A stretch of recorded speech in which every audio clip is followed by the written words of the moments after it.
Okay, we're just going to place two quick bars using the quick straights, and we'll go for a B-type bar, 10mm, 30 cover, and we'll just place that here to here, and wherever the first pick was is where the bar is placed. And we'll just press enter for another one. This time it'll be the main bars, which are going to be 16s, and I'll place that over here, starting here and anywhere along this line, and it gets the perpendicular. So the two bars. I'm now going to label those with a label run, and I'm going to pick my first bar, and I'll actually pick it down here. Face to locate is here on this side, and enter for 30 cover. It's a single bar, and it will end here, and it automatically detects the line and says which side. This side, enter for 30 cover. And now I need to do only one more click and press enter, and it's asking me at 150 centers I'm going to have 50 number, and I say OK,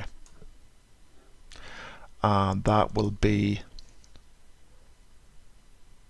top and bottom, and say OK. So there's my label. Press enter, select the other bars, and we'll put the label over here on this side cover. Again, a single bar to here, this side cover, and this time we'll just come back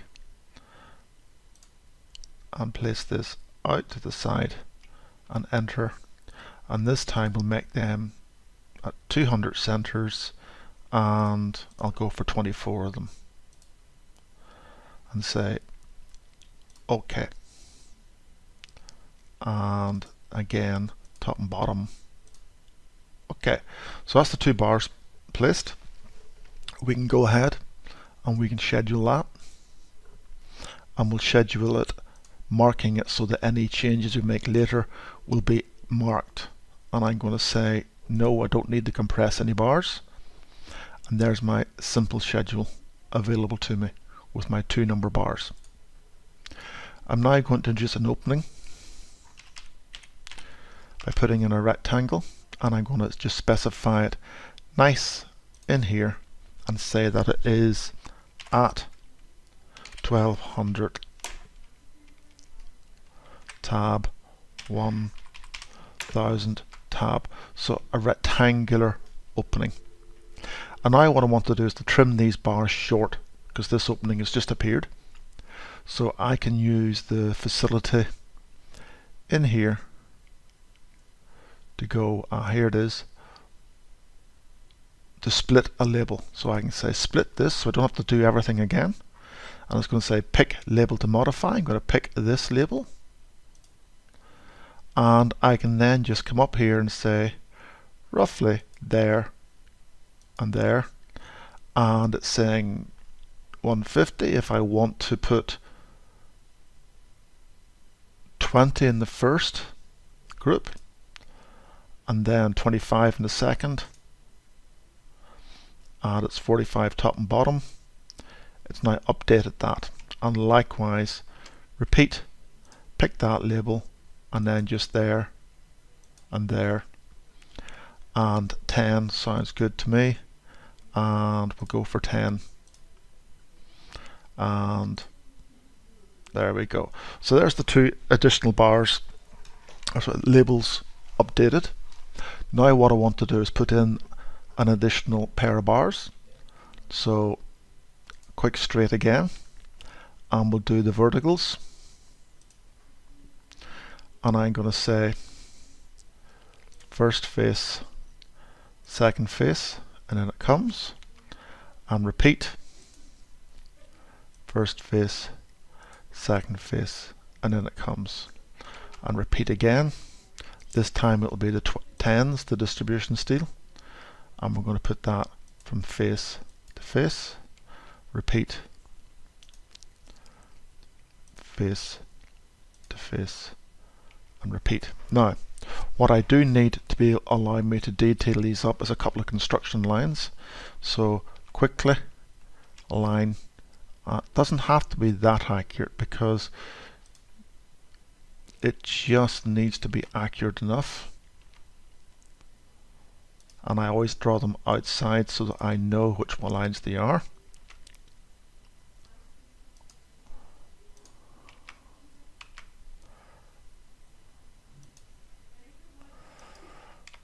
So now I can put in my little leaders.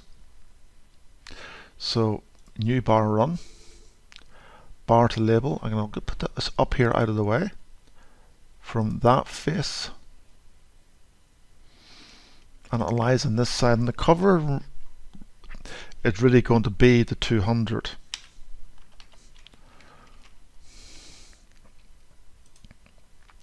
And this face, and it's going to be 200.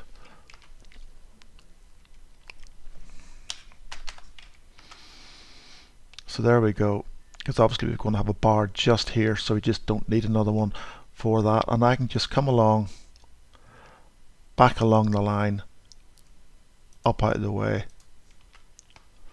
and it's bar group, and it's going to be 6 bars at 175. I'm going to decrease that to 5 bars because it's 200. Say OK. And it is going to be top and bottom. Say OK. And there's my label, and I do the same down here.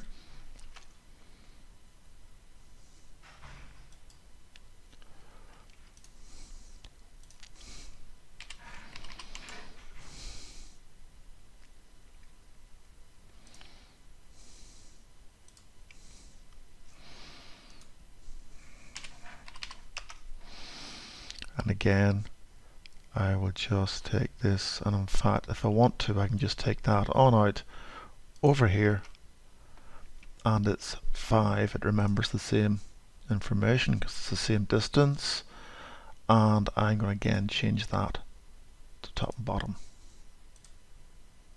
And we repeat the same for these 2 bars. The last thing I want to trim in here is to put in the trimmer bars around an opening. All openings should have trimmer bars, and we have a lovely little function that does what they call quick trimmers.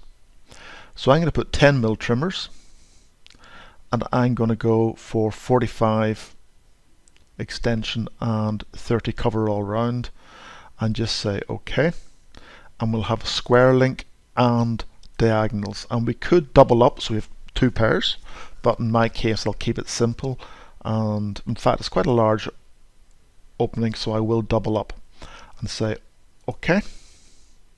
So I just need to put a point inside here, and it's found all my openings and my trimmer. So there I go, I've got my bars all trimmed out, ready to be labeled. Now we're going to use a special function for that, but before I do that, I'm just going to take these dummy lines that I used and delete them.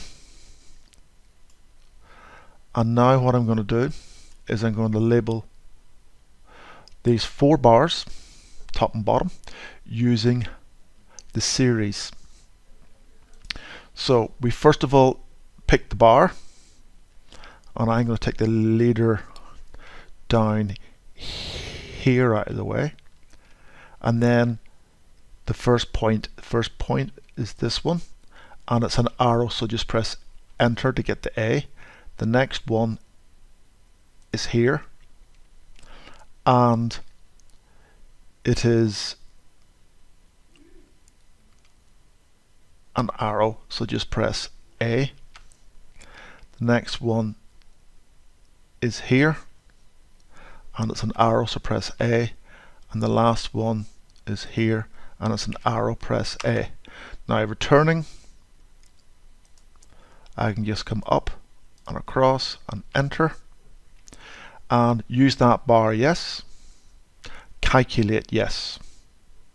It found nothing because there was no reversed bars, or reversed arrows. And I'm going to say that I have 2 and 2 and 2 and 2 and none in between and none there, and it's those 8 bars. End note. 4 top, 4 bottom, in brackets, just to be correct. And I just say OK, and now it's annotated. Now this one looks to be a wee bit tight, so these are just little, and press enter to get nothing more.